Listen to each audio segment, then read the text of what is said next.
안녕하세요. 오늘은 레위기 25장의 말씀을 가지고 다시 살리시고 회복시키시는 하나님 아버지의 마음, 이런 주제로 함께 은혜를 나누죠. 레위기 25장은 레위기 가운데 특별한 위치를 차지하고 있습니다. 이 내용을 보면 안식일제도, 희년제도, 토지법에 대한 제도, 그리고 가옥과 가난한 사람에 대한 법 등 인간의 기본권을 누리는 삶을 살기 위해 지켜야 될, 또 우리를 보호하시는 그러한 귀한 하나님의 제도를 보여주고 있는데요. 특별히 이것은 이스라엘 백성이 광야에서 이 약속을 받았지만 이 말씀을 지켜야 될 곳은 바로 내가 땅을 가지고 살 약속의 땅 가나안에 들어가서 지켜야 할 법을 구체적으로 설명하고 있습니다. 왜냐하면 땅을 소유하게 되면 빈부의 격차가 생기게 됩니다. 처음에야 다 균등하게 땅을 받았지만 시간이 지나고 세월이 지나면서 가난한과 부자 되는 사람들이 나눠지기 때문에 하나님께서는 이미 그것을 기억하시고 생각하시면서 사람들이 마지막까지 넘어지지 아니하고 그들이 다시 일어설 수 있는 회복의 법을 우리에게 주고 있는 거죠.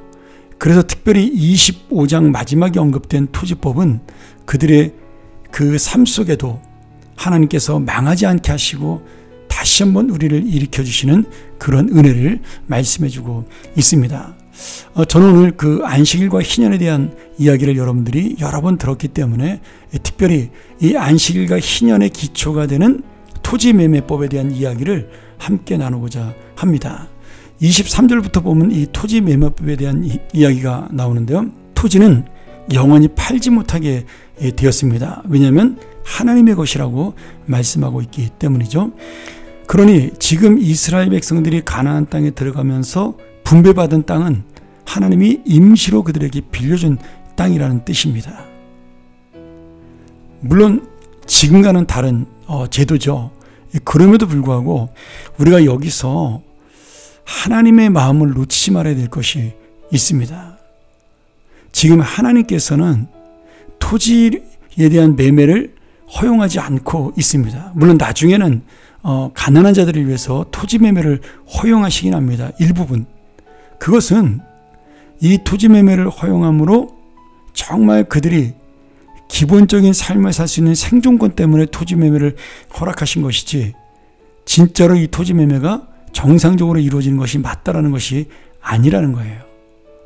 오늘 이 토지 매매를 통해서 부자는 가난한 사람을 돕고 그 시간이 지나서 안식년이나 희년이 되면 이 토지를 돌려줌으로 인해서 그 가난한 사람이 다시 하나님의 은혜로 그 인생이 회복될 수 있도록 하는 그런 법을 우리에게 주신 거죠.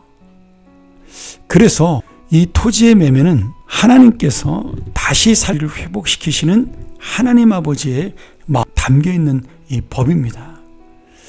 제가 미국의 그 텍사스에 살 때 저는 뭐 사업을 하는 사람이 아니니까 잘 몰랐는데 저희 교회 집사님에게 그런 말씀을 드린 적이 있어요. 텍사스는 사업이 부도나거나 집이 망했을 때 절대로 집하고 차를 차압하지 못하게 되어 있다. 그렇게 알려주시더라고요. 근데 저는 가만히 생각해보니까 그 법이 굉장히 좋은 법이라고 생각이 들었어요. 왜냐하면 미국은 차가 없이는 아무 데도 갈 수가 없습니다. 그러니까 차가 발이니까 인간의 기본권을 위해서 차를 차압하지 못하게 되어 있는 겁니다. 또 집도 마찬가지죠. 그 집을 정리할 수 있을 때까지 살게 만드는 것.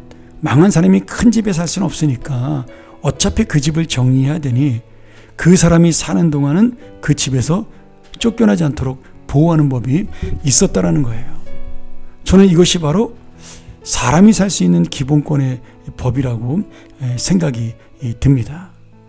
오늘 그러기에 오늘 이스라엘의 지금 토지매매법, 희년과 안식년에 다시 돌려줘야 되는 그 법이 어떤 면에서 볼 때는 굉장히 불합리한 법처럼 보이고 어떻게 보면 말도 안 되는 법처럼 보이지만 이것은 결국 하나님 아버지가 절망에 빠진 사람이 마지막까지 넘어지지 아니하고 한 번은 일어설 수 있도록 그 애굽에서 절망에 빠졌던 노예 생활하던 이스라엘 백성을 회복시키신 은혜가 바로 이 마음속에 담겨져 있는 겁니다.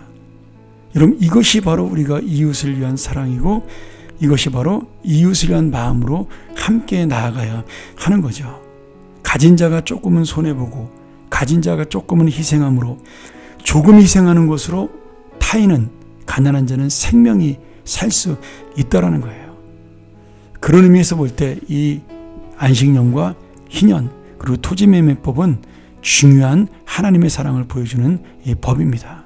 그리고 하나님께서는 이 법을 통해 내가 너를 끝까지 놓지 않는다, 마지막까지 내가 너를 사랑한다라는 그러한 하나님의 놀라운 자비하심과 긍휼하심을 우리에게 보여주고 있는 것입니다.